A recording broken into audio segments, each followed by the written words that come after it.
जय श्री राम। जय हिंदू राष्ट्र। ब्रिजभूषण सैनी, राष्ट्रीय अध्यक्ष देवसेना। मित्रों, आज का विषय है मथुरा और काशी में मंदिर का निर्माण करे सरकार। मित्रों, बहुत समय से या कहिए बहुत सालों से राम जन्मभूमि का मामला चलता रहा। 2019 में जाके सुप्रीम कोर्ट ने इसमें अपना फैसला सुनाते हुए राम मंदिर बनाने का निर्देश दिया।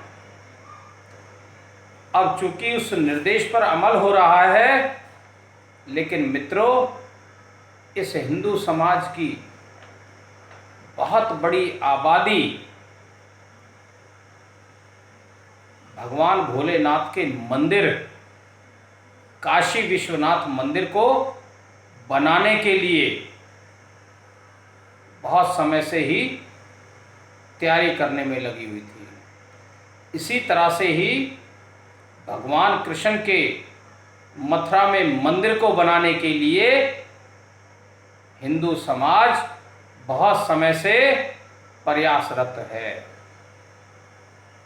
लेकिन राम मंदिर का मामला बहुत लंबे समय तक चल गया, इसलिए वो मामले गौण हो गए। लेकिन अब फिर से देश के नागरिक इस बात की मांग करने लगे हैं कि मथुरा में कृष्ण जन्मभूमि मंदिर का निर्माण किया जाए और काशी में काशी विश्वनाथ मंदिर का निर्माण करे सरकार। इस मांग को लेकर बहुत तेजी से प्रयास किए जा रहे हैं। इसके लिए समाज के कुछ लोग सुप्रीम कोर्ट का भी दरवाजा खटखटा चुके हैं, लेकिन इस देश की सरकार का ये फर्ज बनता है बहुसंख्यक समाज के लोगों के अधिकारों का और उनकी भावनाओं का ध्यान में रखते हुए सरकार इस पर निर्णय लेकर इन मंदिरों के निर्माण का रास्ता प्रशस्त करे। मित्रों, आपको याद होगा 1990 में जब बाबरी मस्जिद तोड़ी गई तो उस समय की सरकार ने एक कानून पास कर दिया। ये 1.5 पेज का कानून बनाया, जिस पे संसद में किसी भी तरह की कोई चर्चा नहीं हुई, किसी तरह का कोई विचार विमर्श नहीं किया गया और ये मनमाने तरीके से कानून बना दिया।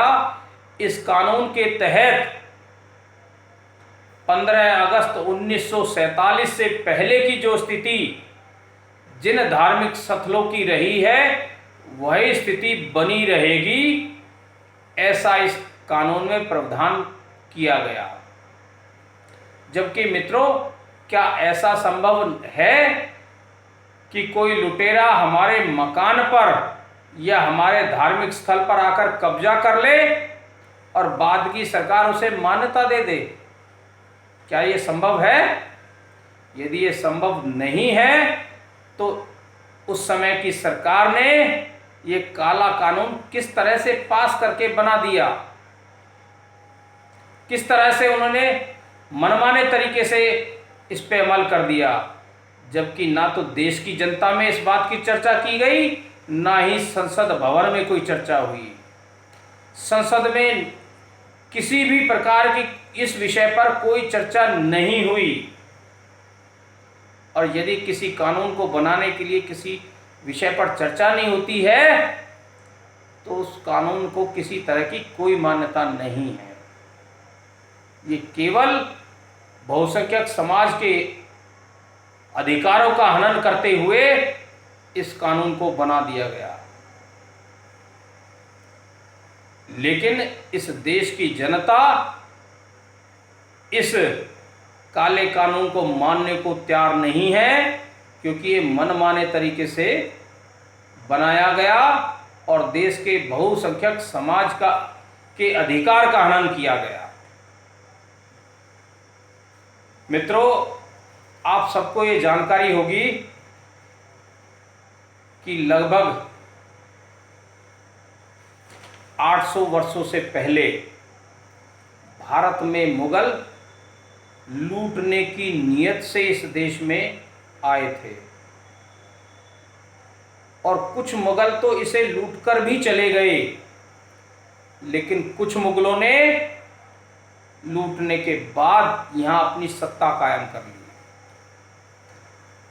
और जब धोखे से यहां सत्ता उनकी कायम हो गई तो यहाँ के बड़े बड़े मंदिरों को, जो कि उस समय बहुत अधिक उनकी मान्यता थी, लाखों हिंदू वहाँ पूजा अर्चना करने जाते थे, ऐसे मंदिरों को तोड़ दिया गया और तोड़कर मस्जिद का रूप दे दिया गया। ऐसे हजारों मंदिर हैं जिनको तोड़कर मस्जिद बना दिया गया और वो सब अवैध रूप से बने हैं। ना तो उनकी संपत्ति उन मस्जिदों के नाम है और ना ही किसी तरह से उन्हें मालिकाना हक है। उन जमीनों का मालिकाना हक आज भी पुराने दस्तावेजों में मंदिरों के नाम पे मिलता है, लेकिन वहां आज मस्जिद खड़ी है। ऐसी सभी मस्जिदों को गिराकर मंदिर बनाया जाए, क्योंकि जिस मंदिर के नाम वो जमीन है उसी मंदिर की स्थापना की जानी चाहिए। लेकिन मित्रों, इस सरकार ने बहुसंख्यक समाज के हितों की परवाह न करते हुए केवल एक समुदाय के लोगों को खुश करने की नीयत से यथास्थिति बना दी। जैसी स्थिति 1947 से पहले की थी वैसे ही एज इट इज बनाए रखा और उसके लिए 1991 में कानून भी बना दिया। क्या ऐसा संभव है कि कोई एक लुटेरा दूसरे के मकान पे कब्जा कर ले और उसे सरकार आके मान्यता दे दे, हाँ जी ये आपका मकान है, ये आपकी प्रॉपर्टी है? तो इस तरह के जो कानून बनाए गए हैं, सरकार इस कानून को निरस्त करे और बहुसंख्यक समाज की भावनाओं को ध्यान में रखते हुए वहाँ मंदिर का निर्माण करे। आज इस देश में काशी विश्वनाथ मंदिर और मथुरा में कृष्ण जन्मभूमि मंदिर के निर्माण की मांग जोर पकड़ने लगी है।